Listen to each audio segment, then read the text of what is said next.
coisa que nós vamos fazer é olhar os cartões. Eu vou botar muitos cartões para todo mundo pegar um pouco e olhar e descobrir do que se trata. Pode pegar à vontade. E eu quero que vocês separem em tipos esses cartões, tá bom? Ah, você vai descobrir.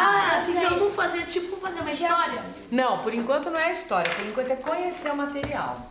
A teoria de Piaget é bastante complexa, bastante difícil. E eu escolhi recorrer aos jogos para explicar conceitos fundamentais dessa teoria. O objetivo do jogo é a gente aprender a contar histórias, inventando. Nós vamos fazer do seguinte modo.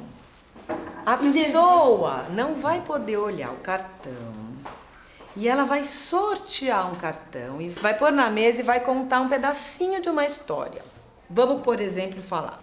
Era uma vez uma menina que adorava ir numa praça se balançar. Bom, Eu posso brincar com esses jogos de muitos jeitos. Há um jeito de brincar que faz diferença. já tô ligado. Vamos fazer uma aprendizagem da regra, tá? Do jogo. Aí a Ana sorteou o segundo. Vamos ver como é que vai ser essa segunda parte da história. O sistema jogo, ele tem algo que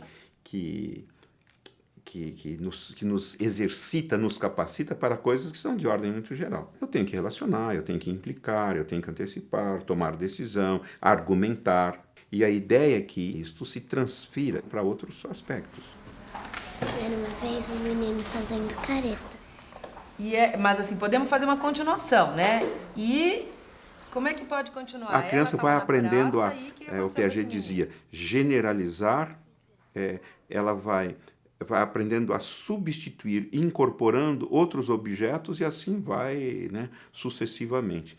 Porque isso é a vida, né? Esse é o trabalho da vida, de você interagir, assimilando, acomodando e amplificando, né, melhorando.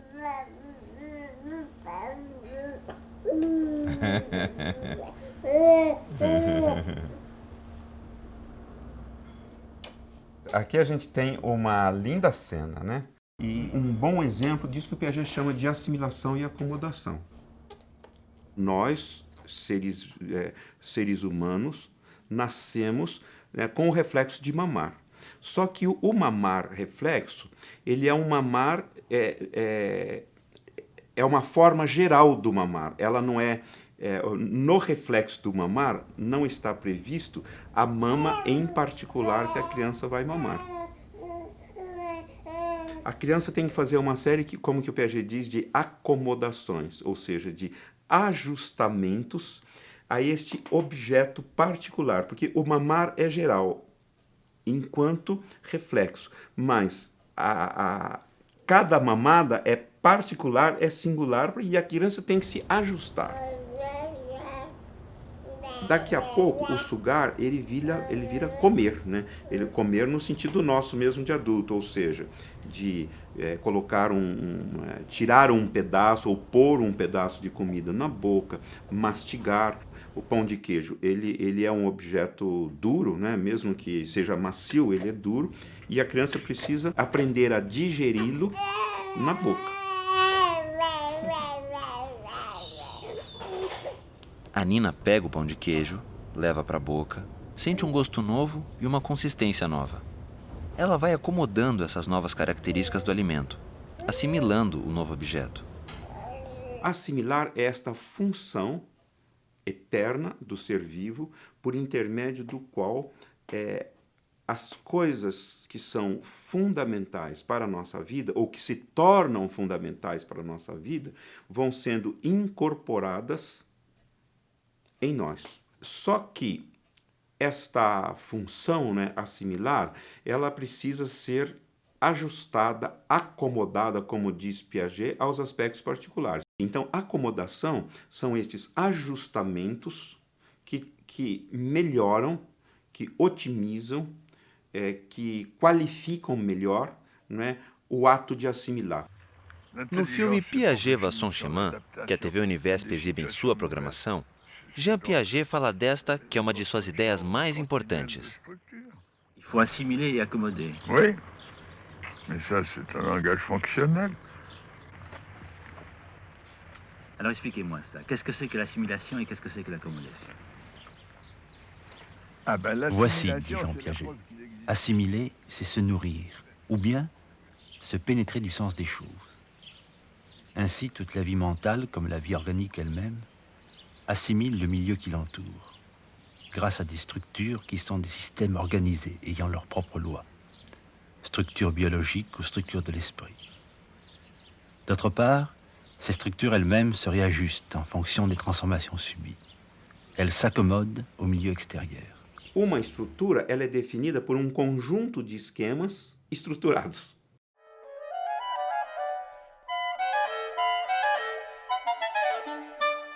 Por exemplo, a Nina, né?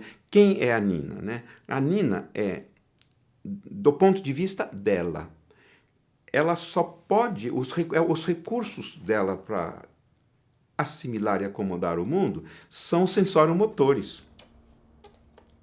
A estrutura é sensório-motora. Agora, a estrutura sensório-motora se decompõe em olhar, pegar, mamar, virar, prender.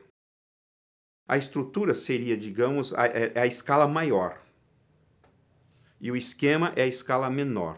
O esquema são essas ações organizadas e que se generalizam, que elas têm uma abertura, né? Por exemplo, você sabe ler não só esse texto, você sabe ler muitos outros textos, né? Uma pessoa que soubesse só ler um texto, ela não seria leitora. Ela teria decorado, talvez, não sei. Ela não seria leitora, né? Então, o esquema de ler, ele se aplica a muitos objetos de leituras. Quando uma criança desenvolve a estrutura para aprender a ler e escrever, ela adquire um novo esquema, o esquema da leitura. A partir daí, ela tem a possibilidade de aplicar esse esquema a qualquer leitura. Era uma vez uma menina que foi no zoológico. Agora mostra o cartãozinho. Uma coisa é você ler e escrever do ponto de vista hipotético-dedutivo, formal, levando em conta, por exemplo, as exigências do gênero textual. Outra coisa é a leitura escrita da criança, né? Uma criança, por exemplo, de 7 anos, ela sabe ler e escrever, mas ela não tem ainda consciência e condições de entender, por exemplo, as diferenças, por exemplo, de gênero. Ela pode até entender assim, ela sabe a diferença entre uma instrução e uma narrativa. Mas, se você for dar uma aula para ela da narrativa e do gênero instrucional, ela não entende, ela não tem cabeça para entender. Se existem estruturas ou períodos da inteligência, existem também fatores do desenvolvimento da inteligência, diz Jean Piaget, que vão perpassar todos os períodos. São fatores que ocorrem seja no período sensório-motor, seja no período da inteligência operatória ou no período das operações formais. Para o Piaget, você tem 3 fatores: as condições orgânicas, a experiência, os exercícios, a qualidade da experiência, né? As oportunidades que a criança tem de agir no mundo e sobre o mundo, e os fatores sociais.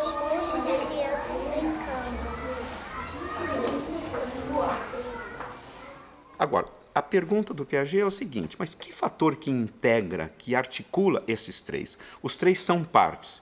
E qual é o fator que forma o todo, que ajunta, que organiza? O Piaget diz: quem faz o papel do todo é um fator que ele chama de autorregulação, que equilibra. A teoria da equilibração tem 2 grandes bases: interações e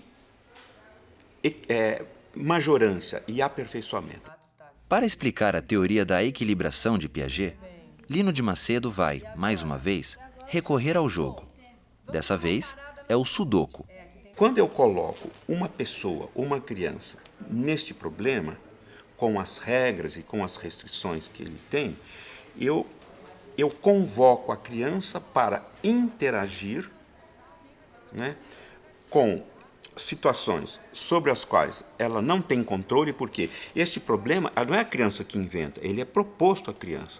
Onde que eu vou pôr o 2 nesse quadrante. Só tem um lugar. Por que que é aqui? Põe aqui, vamos ver. Porque não tem nem na... Explica para nós por que só pode ser aí. Tá aqui nem Na vertical e nem na horizontal. Isso. quadrante. Eu não inventei este problema. Ele me foi dado. Só que eu respeito os objetivos, eu levo em conta os objetivos, respeito os procedimentos e, para resolver, eu levo em conta um procedimento de pensar, de raciocinar. 3. Não pode. Por que não pode? Olha lá. Isso. O 3 aqui. O que é interação?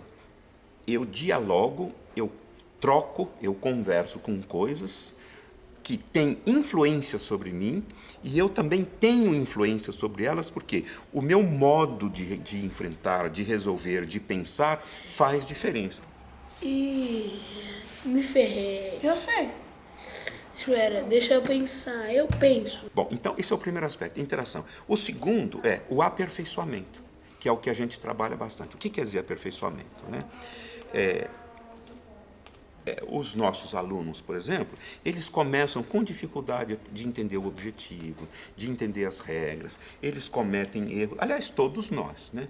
Mas, pouco a pouco, eles vão construindo procedimentos, estratégias, eles vão pré-corrigindo erros, vão antecipando.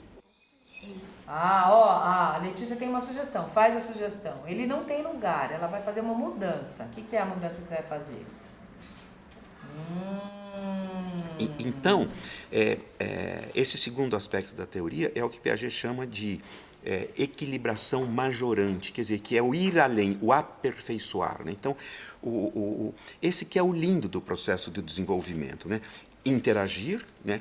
Eu só conto com as minhas ações, o meu corpo, o meu pensamento, a minha fala, os meus olhos, enfim, eu só conto com as minhas ações, mas estas ações têm influência, elas definem destinos, trocas com as coisas, qualidades de trocas com as coisas, e estas ações começam, porque não poderia deixar de ser, sobretudo com as coisas difíceis, como são as coisas da escola, no nível, digamos, precário. Mas elas vão se aperfeiçoando.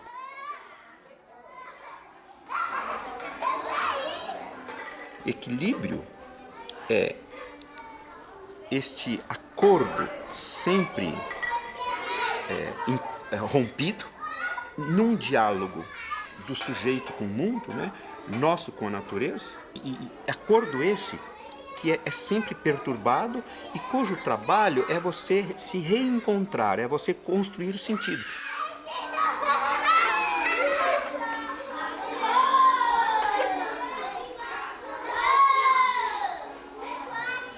Você quer perturbação maior, desequilíbrio maior para um professor que preparou a aula, que planejou a aula, um professor comprometido, etc., que explica e os alunos não entendem. Esse conflito, na perspectiva de Piaget, é positivo. Quer dizer, não basta o conteúdo estar maravilhoso, não basta a atividade ser boa se os alunos não se mobilizam. Equilibrar, nesse caso, significa levar em conta, não é, essa reação dos alunos, nesse caso negativa, né, negativa porque não ajuda. É por isso que a teoria do Piaget é uma teoria das trocas, que têm uma qualidade de relação. O autoritarismo não funciona nessa troca. O professor tem autoridade, mas ele não pode ser autoritário. Porque não funciona. Que tipo de poder? A inteligência e o que mais? Normalmente é o físico. Ele acha? A força física. Mas ele precisa ser convencido pela razão, pela lógica, pelo razoável, pelo consentimento, pelo acordo mútuo. Entende? Então, agora, isto não é fácil, isso não é imediato, isso não é direto, isso é conflituoso, etc. E por isso que vale a pena.